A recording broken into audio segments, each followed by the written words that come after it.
મેં હમણાં વિનંતી કરી કે માતાઓ કુપોષણમાં હોય, સગર્ભા માતા હોય. આ રાજ્યમાં 12 લાખ માતાઓ વર્ષે સગર્ભા માતાઓ હોય છે. આ 12 લાખ માતાઓને પોષણ કેમ ન મળે? એના પેટમાં જે બાળક છે એની સ્વસ્થતા માટે એની ચિંતા કેમ ન થાય? અને મેં લોકોને વિનંતી કરી તમે એમને ગામમાંથી સુખડી ભેગી કરીને સુખડીનું દાન કરો. લગભગ રાજ્યની અંદર પ્રજાએ આંદોલન ઉપાડી લીધું છે. સગર્ભા માતા એના પોષણની ચિંતા કરી છે. હું ઘણીવાર કહેતો હોઉં છું, તમારામાંથી જે ગામડામાંથી આવેલા બાળકો હશે, જે ગામડામાં રહેતા બધાને ખબર હશે, આપણે નાના હતા ત્યારે એક કામ લગભગ બધાએ કર્યું હશે. મોહલ્લામાં રખડતી કૂતરી હોય ને એ સુવાવડી થઈ હોય તો મોહલ્લાના બાળકો ભેગા થાય, દરેક ઘરેથી 5 પૈસા 10 પૈસા રૂપિયો 2 રૂપિયા ભેગો કરે અને ગોળ લાવે, ઘી લાવે, ઘઉં લાવે અને માટલાના ટુકડાની અંદર શીરો બનાવે. છોકરાઓ શીરો બનાવે અને ઓલા ગામમાં રખડતી કૂતરી સુવાવડી થઈ છે એને શીરો ખવડાવે, કારણ કે એના ગલુડિયા સારા થાય, એની તબિયત સારી રહે.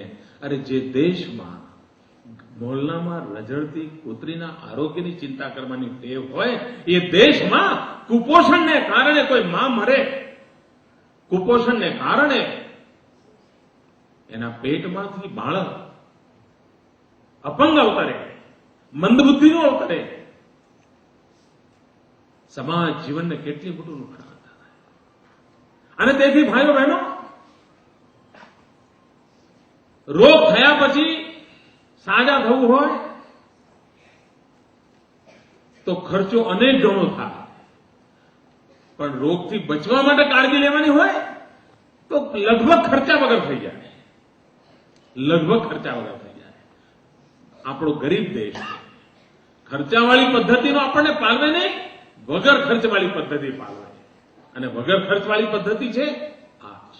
હું સૌને વિનંતી કરું છું, ગામની અંદર, શાળાની અંદર દર મહિને આપણો તંદુરસ્ત વિદ્યાર્થીની સ્પર્ધા કરવી જોઈએ.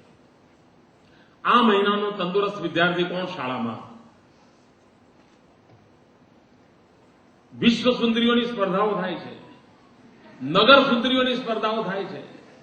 એ જેમને પાલતું એ કરે. આપણે તો તંદુરસ્ત બાળક દરેક શાળામાં દર મહિનાનું તંદુરસ્ત બાળક, દર મહિનાનું તંદુરસ્ત નવજવાન, તંદુરસ્ત દીકરી, 2 ઇનામ શું કરવા દર મહિને ના આપીએ? અને 12 મહિનાનું ભેગું એક વાતાવરણ બનાવીએ અને એક વાર શાળાની અંદર આ વાતાવરણ બને કે આ મહિનાની તંદુરસ્તોની સ્પર્ધામાં કયું બાળક આવ્યું તો દરેક બાળક કોશિશ કરશે અને મહિના સુધી એનો રેકોર્ડ નોંધાય. નખ કાપેલા રાખે છે કે નહીં, સ્વચ્છતા રાખે છે કે નહીં, આંખ કાન નાકની સફાઈ કરે છે કે નહીં, એક એક ચીજ. અને આ જ સંસ્કાર છે. મારે આ સંસ્કારનું વાતાવરણ બનાવવું છે. મહાત્મા ગાંધી આના માટે ડગલે ને પગલે આપણને આદર્શરૂપ છે. મહાત્મા ગાંધીએ, મને યાદ છે મહાત્મા ગાંધીના જીવનમાં ઘટના આવે છે. કસ્તુરબા બિહારમાં કામ કરતા હતા અને કસ્તુરબાને મહાત્મા ગાંધીએ કહ્યું કે તમે અહીંયા શાળા ચાલુ કરો. તો અઠવાડિયા સુધી કંઈ કર્યું નહીં કસ્તુરબાએ. તો મહાત્મા ગાંધીએ પૂછ્યું કેમ કસ્તુરબા આપ આ શાળા ચાલુ નથી કરતા? એમણે કહ્યું મને હિન્દી આવડે નહીં, આ બિહારના લોકોને હું કેવી રીતે ભણાવું, મને આવડતું નથી. તો એમણે કહ્યું કે શાળા ચાલુ કરવા માટે ભણાવવું જરૂરી છે. તમે શાળા ચાલુ કરીને ખાલી બાળકોને સ્વચ્છતાના પાઠ ભણાવો. પહેલો પાઠ સ્વચ્છતાનો ભણાવો, બાકી બધા પાઠ આપોઆપ આવડી જશે. મહાત્મા ગાંધીએ કસ્તુરબા પાસે સ્વચ્છતાના પાઠની શાળા ચાલુ કરાવી. એકવાર મહાત્મા ગાંધી રેલવેમાં મુસાફરી કરતા હતા અને એક પેસેન્જર, આપણા એક નેતાજીને પિચકારી મારે છે, ટીવી પર તમે જોયા હશે. એક પેસેન્જર પિચકારી મારતો, ગમે ત્યાં પિચકારી મારે. તો મહાત્મા ગાંધી એને જોયું, 1-2 વાર પિચકારી મારી. મહાત્મા ગાંધીએ એને સમજાવ્યું ભાઈ તમે આવું શું કા કરો છો? પણ પેલા ભાઈ કઈ સમજ્યા નહીં. પછી મહાત્મા ગાંધી પોતાની ખુરશી પરથી બેસીને, સીટ પરથી બેસીને બાજુમાં બેઠા અને પછી જેવી પિચકારી મારવા ગયો, મહાત્મા ગાંધીએ હાથ ધરી લીધો ને પિચકારી હાથમાં લઈ લીધી અને પોતે બાથરૂમમાં જઈને હાથ ધોઈ આવ્યા. પેલાને તરત થયું, એને કહ્યું ભાઈ આ ગાડી આપણી છે, આપણી ગાડીમાં આપણે પિચકારી મારીએ. આપણે પેલા પાન પરાગ બધા મસાલા ખાઈએ છે, નવજવાનીઓ પિચકારીઓ મારે અને પછી ભારત માતા કી જય બોલે. આ કેવી ભારત માતા ભાઈ કે જેના પર તું આવી રીતે પિચકારીઓ મારે? મિત્રો આ એક બદલાવ લાવવાની જરૂર છે, એક પરિવર્તન લાવવાની જરૂર છે, અને પરિવર્તન લાવવાનો પ્રયાસ આપણે આજરોજ છે.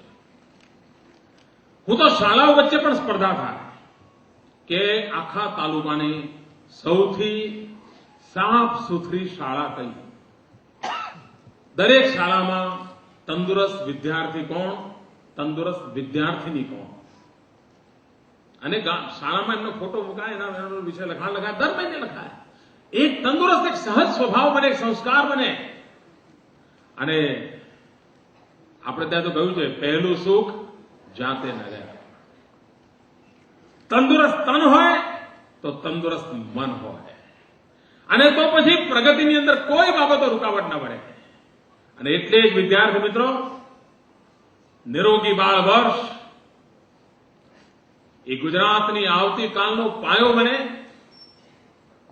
સ્વસ્થ ગુજરાતનો પાયો બને, તંદુરસ્ત ગુજરાતનો પાયો બને. અને નિરોગી એટલે પહેલવાન થવું એવું નથી કહેતો ભાઈ, 5-15 ને પાડી દેવું નથી કેવું, પણ આ રોગ નામના દુશ્મનો આપણી પર હુમલો ના કરી જાય એટલા આપણે સ્વસ્થ હોઈએ, તાજા તમતમતી જિંદગી હોય, એના માટે બાળ આ ભૂલકાઓ કામ કરે.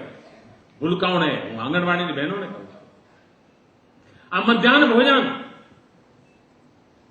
આપણે એક પ્રયોગ કર્યો. મેં લોકોને વિનંતી કરી, તિથિ ભોજન કરાવો. એક ગામની અંદર 100-150 લોકો તો જરૂર એવા નીકળે કે વર્ષમાં એક વાર તિથિ ભોજન કરાવે.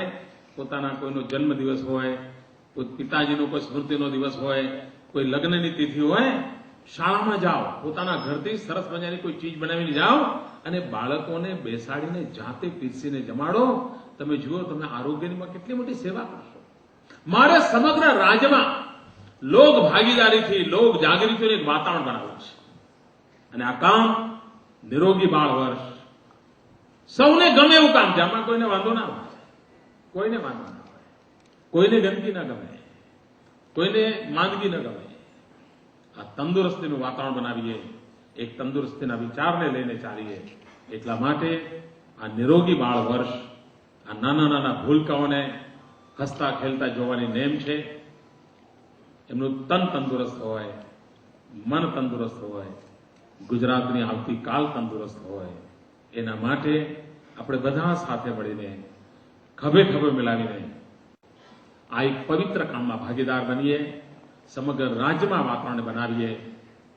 અને મને ખાતરી છે કે નાના નાના પ્રયોગો દ્વારા, એ પ્રયોગોની જાણ લોકોને કરીને, એ પ્રયોગોનો અમલ કરીને ખૂબ મોટું પરિવર્તન લાવી શકાશે.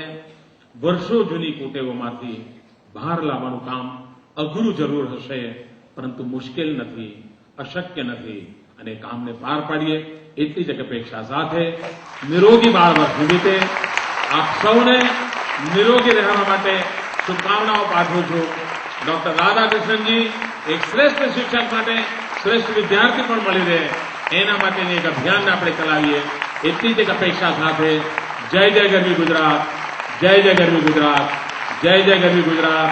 આ કાર્યક્રમ પછી નાના નાના ભૂલકાઓ બાલભોગની ચોકલેટ ખાશે અને પછી વિદાય થશે. ત્યાર પછી મોટા બાળકો સાથે પણ હું બીજી વખત વાત કરીશ, સ્વર્ણિમ જયંતિ માટેની વાત કરીશ, આવતીકાલના ગુજરાતની વાત કરીશ. એના પહેલા શાયદ એક ફિલ્મ છે, ત્યાર પછી કદાચ હું વિદ્યાર્થી મિત્રો સાથે પ્રશ્નોત્તરીનો મને અવસર મળવાનો છે. તો હમણાં મને લાગે મારે બોલવાનું બંધ કરવું જોઈએ. પણ આનંદ આવ્યો મને મારા નિરોગી બાળ વર્ષની વાતો કરવાનું ભૂલકાઓ સાથે તક મળી. ધન્યવાદ.